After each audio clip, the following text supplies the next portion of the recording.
अभी आप सुन रहे थे देवयानी का विवाह महाराज याति के साथ हुआ। होने के बाद में इन्हीं के वंश में बड़े बड़े राजा हुए हैं।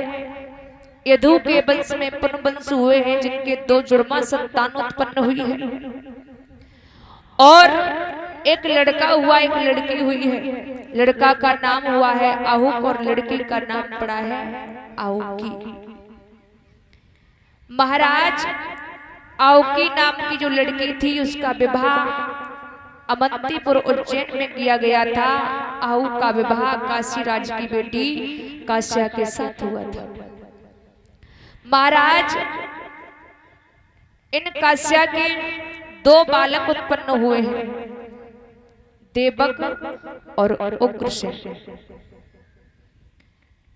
उग्रसेन जो है इनके घर में पवन रेखा नाम की जब स्त्री घर में आती है, विवाह होकर के आता है। और देवक जो है ये सौरीपुर बटोसर के पास थे। महाराज उग्रसेन जो है ये मथुरा में रह रहे हैं, बड़े प्रेम से राज्य को चला रहे हैं। धीरे धीरे समय व्यतीत हो रहा है, लेकिन महाराज उग्रसेन की कोई संतान नहीं थी। मैया पवन रेखा बैठी हुई है, मन में विचार करती है कि हमारे कोई संतान नहीं है और बिना संतान के तो महाराज बड़ा दुख होता है। हमारे घर में कोई संतान नहीं है। जाकर के पवन रेखा ने महाराज उग्रसेन से कहा कि प्रभु हमारा इस घर में मन नहीं लग रहा है, और क्योंकि महाराज जब जिस घर में संतान नहीं होती है वो घर एक शमशान की तरह लगता है। जिस घर में संतान नहीं होती है वो घर अच्छा नहीं लगता है। उसी समय महाराज ने जवाब दिया है, पवन रेखा तुम्हें पता होना चाहिए हमारे कोई संतान नहीं है, और संतान ना होने के कारण बड़ा दुख होता है। लोग संतान के लिए पता नहीं क्या करते हैं, मंदिरों में जाकर के पूजा करते हैं, लेकिन महाराज संतान हो जाए फिर भी दुख हो जाता है। क्यों भाई? संतान आकर के जब बड़ी हो जाती है, हर चीज के लायक हो जाती है, तो वही संतान जाकर के तुम्हारा अपमान करने लगती है, माँ और बाप को ठोकर लगाने लगती है। अगर पिता ने धोखे से भी कह दिया बेटा कहाँ जा रहे हो, तो एक बार तो बता देगा मैं बाहर जा रहा हूँ। अगर कहीं दोबारा फिर पूछ दिया कि बेटा कहाँ जा रहे हो, तो एकदम से कहेगा तुम्हें सुनाई नहीं देता है, तो बार बार क्यों पूछ रहे हो। जवाब दे देगा शायद वो भूल रहा है जिसने तुझे इतना बड़ा किया हो, हर बात तेरी सहन की हो, और भाई बेटा माँ बाप को ठोकर लगा देता है तो बड़ा कष्ट होता है। याद रखना भैया। लेकिन आजकल देखा होगा जब लड़का पैदा होता है, कुछ बड़ा हो जाता है, तो हमारी माताएं बहनें कमरे में फोटो लगा लेती हैं, हीरो और हीरोइन की लगाती है ना। हाँ हमने देखा है।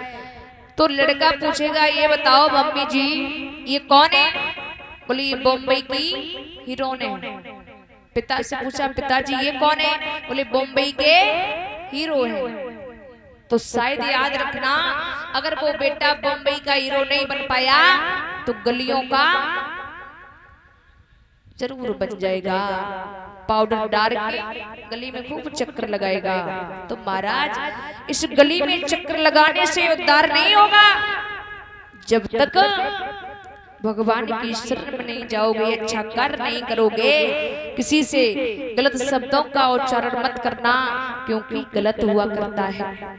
जो भी बोलो जितना भी बोलो उतना मीठा बोलो, क्योंकि भगवान तो ये कहते हैं कम बोलोगे उतना अच्छा बोलोगे। इधर पवन रेखा ने जवाब दिया है, प्रभु हमारा तो मन नहीं लग रहा है और मेरा मन ऐसा कर रहा है कि मैं जाकर के कहीं जंगल की सैर करके आऊं, घूम करके आऊं। उसी समय महाराज उग्रसेन ने जवाब दिया है कि पवन रेखा तुम अकेली जाओगी? बोले नहीं, हमारे साथ में हमारे संग की सहेलियां जा रही हैं, हम उनके साथ में जाएंगे। जब ये कहा तो उसी समय संग की सहेलियों को लेकर के जब पवन रेखा वहां से चली है उस रथ में बैठ करके, और जैसे ही आगे बढ़ी तो उसी समय महाराज हुआ क्या, कुछ लीला और ही बदल गई। अरे कछु बनी गई बिदगी कहानी,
और भानु चीते